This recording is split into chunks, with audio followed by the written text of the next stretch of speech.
A community yearns for better resources. Through their persistence, change is coming. Final exams are closer than you think. Need some study tips or even a place to study? All that and more coming up on Aggie Weekly. From the campus of North Carolina A&T in Greensboro, you're watching Aggie Weekly. Hello, and welcome to an Aggie Weekly update, where we bring pride to news. I'm Andre Turnbow. And I'm Lacey Ollison. There have been reports of sexual assault on other campuses. Reporter Marilyn Parker is here to inform us on what happens and how to keep yourself safe. The University of Tennessee's police department investigated 2 different cases of rapes over the course of the same weekend. The first incident took place in the victim's room. She reported the incident to her campus security, but she did not file a police report. The second incident also took place in the victim's room. However, she stated that she knew the man who raped her. She too informed her campus security, but did not file a police report. Officers have yet to release the names of the victims, nor the people who assaulted them. I attempted to contact North Carolina A&T's State Police Department, but they have not gotten back with me. Here are a few ways that you can make sure you're safe while on campus. First of all, never assume that you can't be assaulted by someone you know. 80% of rapes take place by someone that you do know. Secondly, make sure you know of the different emergency posts placed throughout campus. They're here to keep you safe. Lastly, be sure to communicate on what you will and will not do. If you feel the need to discuss your situation with someone outside of family or friends, there are various rape hotlines for you to contact.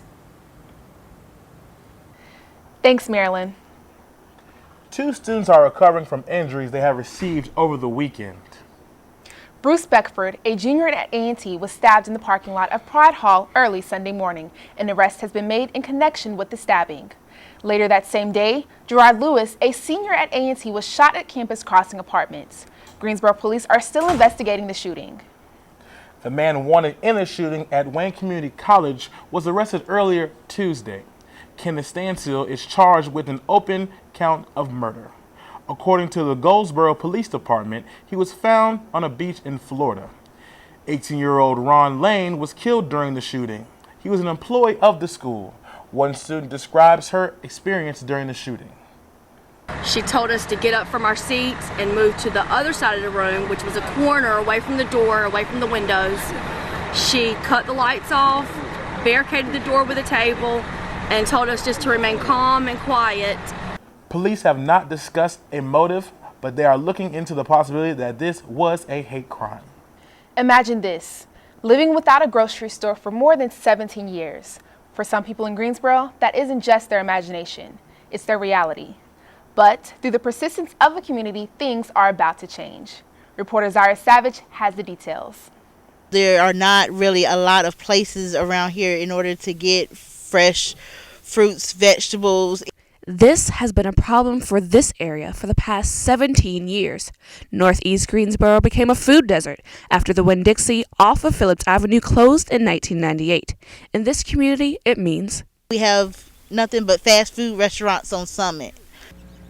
When residents of Northeast Greensboro come to the shops at Bessemer Center, they're stopped by a locked door and boarded up windows. But those same locals say enough is enough, and they've decided that change is coming. the community raised more than $1 million for a grocery store. Now, it isn't a Walmart that's being built or a Food Lion. It's not even a Harris Teeter. This new grocery store will be community owned, and they work to pulling their resources and making a change within their own community, within their own neighborhood. They still needed about $600,000 to open their store when the city of Greensboro approved them $250,000. You may be asking yourself, where is all this money coming from? And Assistant City Manager Chris Wilson tells me, for the money that they raise up to $250,000, we will match that. And those funds are also coming from economic development dollars. Jamal Fox is the city councilman for this area, and he says, quote, "It means everything to be able to meet the needs my community has been asking for." For Aggie Weekly, I'm Zaira Savage. The groundbreaking is set for June 16th. The goal is to have the store open before the end of the year. You stay up all night cramming for exams. Now you think you're going to be late in the morning. When we come back, we will have tips to help you save time in the morning. We all use them, some more than others. But do you know the top apps used by most people? Find out after the break. This is our world. It's a place of wonder, a place of opportunity. It's also a place that graduates of North Carolina A&T State University enter with grand ambition. Classrooms, hospitals, corner offices, laboratories. These are the places where our students flourish. It's proof our graduates leave here prepared for the careers that await them. It's why you'll find Aggies everywhere, making a difference in the world.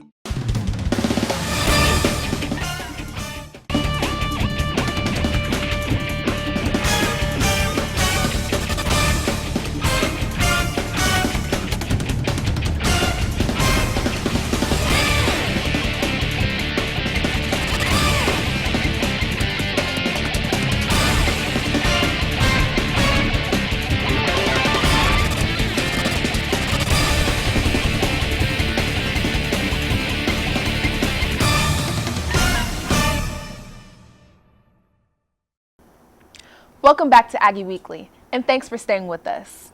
The end of the semester is only weeks away, and it will soon return to a Hunger Games battle to secure a study room. Dakia Virgil is here with study tips and study locations for your final exam preparations. Fasten your seatbelts. The next stop is final exams. If you need a place to study other than your room, here are some places that you can go. The Bluford Library on campus is a great place because it's open 24 hours Monday through Thursday and open until 8 p.m. on Friday. It's also open on Sunday from 10 a.m. to 7 p.m. Study rooms and computer labs in your residence hall is another great option if you want to stay on campus.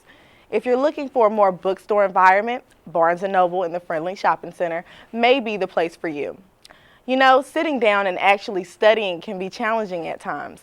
The key to studying is planning. Try the 50-10 rule. Study 50 minutes of every hour and keep at least the last 10 minutes to clear your mind. Organize a calendar. When you organize a calendar, you should put the time of each period of each exam and separate the hours that you wish to dedicate to each subject. Relax. Keep your stress levels low. It's good that you worry about finals, but don't let the stress and anxiety take over you. Lastly, exercise and eat healthy. This helps control your stress levels, but can also maintain your emotions. So after you've had a long night of studying, what do you want? That extra 15 minutes to sleep in, right? But you know, there are some things that you have to do in the morning. Reporter Jessica Springs is in the newsroom with some tips to help save time in the morning. For many students, getting up out of the bed, getting dressed, fed, and out the door can seem like a constant battle. A recent survey found that women spend an average of 55 minutes each morning on their appearance, a total of over 6 hours each week, while men spend a total of over 4 hours each week getting ready. So how can you get out the door faster? Well, here's some tips that can significantly shorten your morning routine. Write a next day's to-do list. Pack your bag. Make lunch. Check the next day forecast. Pick out your outfit. Go to bed at the same time every night. Prepare your coffee maker. And lay off the snooze button. So if you find yourself having trouble getting out of the bed during finals week, try to remember these tips. Thanks, Jessica. These tips are definitely going to come in handy because I'm always late in the morning. Man, who you telling? With the end of semester coming up, it's almost hard to even turn off that snooze on my alarm. Oh, definitely. Stay with us. We'll be right back. This is our world. It's a place of wonder, a place of opportunity. It's also a place that graduates of North Carolina A&T State University enter with grand ambition. Classrooms, hospitals, corner offices, laboratories. These are the places where our students flourish. It's proof our graduates leave here prepared for the careers that await them. It's why you'll find Aggies everywhere, making a difference in the world.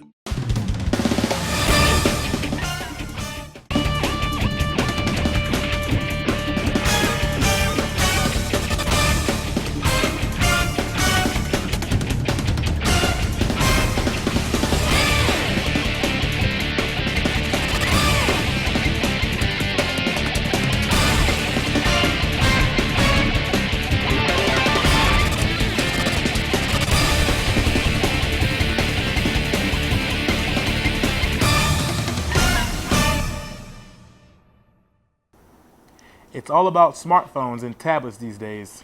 These devices come with a virtual application store filled with hundreds and thousands of apps. With so many to choose from, Ashley is here to tell us which apps are trending in the market. Thanks. You see this device in my hand? According to the Global Web Index, which tracks smartphones and tablet usage, 4 out of 5 people own smartphones. But what exactly are they doing with these devices? Where they're downloading apps. And whether Team iPhone or Team Android, I was able to talk with students to see if they know which apps are topping the charts, and to see if they're downloading those very apps. I have maybe about 10 apps. I got like a lot of social media. Twitter, Facebook, you know. According to the Apple App Store, topping the charts at number 1 for free applications is Facebook Messenger. And of course, that second is its parent site, Facebook. But number 3 might come as a shock to many. At third is Mortal Kombat X, the virtual fighting and card collecting game. According to Google Play, Facebook Messenger and Facebook take the number 1 and 2 spots. But the music streaming site Pandora takes the spot at third place. And now that you've seen what apps are trending, you should go out and try them and download them yourself. Over to you in the studio. Thanks, Ashley. You know, in my leisure time, some of my favorite apps to play from the App Store, has to be Angry Bird. Are you an expert at Angry Birds? I'm pretty good. Okay. You know, I used to be good. Used to be good? Yes. Okay. I don't play that much anymore. I guess we gotta brush you up on your skills. As we say farewell to another season of Aggie Weekly, we want to thank all of our hardworking reporters and our director and our producer, our dedicated production crew for a successful season. And of course, we would like to thank you, our viewers, for tuning in to watch us week after week. We couldn't do it without you. Now here's a treat from all of us. Take a look at some of our silliest moments and slip-ups that have happened this season. Hello, and welcome to Aggie Weekly, where we bring pride to news. What is wrong with you today? I don't know. I can't hear you. God! Jasmine! Can we try it again? Yeah. I don't like my word choice. It's okay.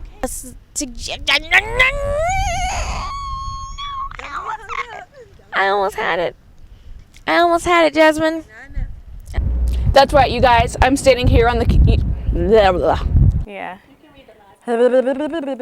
Bombshell. Hello, and welcome to an Aggie Weekly News Update. Wait, stop. Oh. It says 2. No, it's 1, 3, 2. That's 3 in the middle. The red light. That's what I'm saying. Red light right there. Yeah. You read Lacey's. Ooh, apparently. Sorry. Having your phone in your hand is something... Sorry. Take 3. But it is also important for you to find ways to protect yourself. Can I do it again? Yeah. Normally, these events are for members only. University Chancellor, that the Pi Kappa for whoa. That was play. All right, this is the final one for real. Okay. I'm not going to get you to touch yourself. Oh, sorry. Her face. So we're going to start again from the welcome. Okay, we're sorry, you guys. Thank you for watching the last newscast of Aggie Weekly. To keep up with the latest news, you can still follow us on Instagram at AggieWeekly1415 and on Twitter at AggieWeekly. You can also subscribe to our YouTube page at Aggie Weekly Newscast. I'm Andre Turnbow. And I'm Lacey Ollison. Have a great day.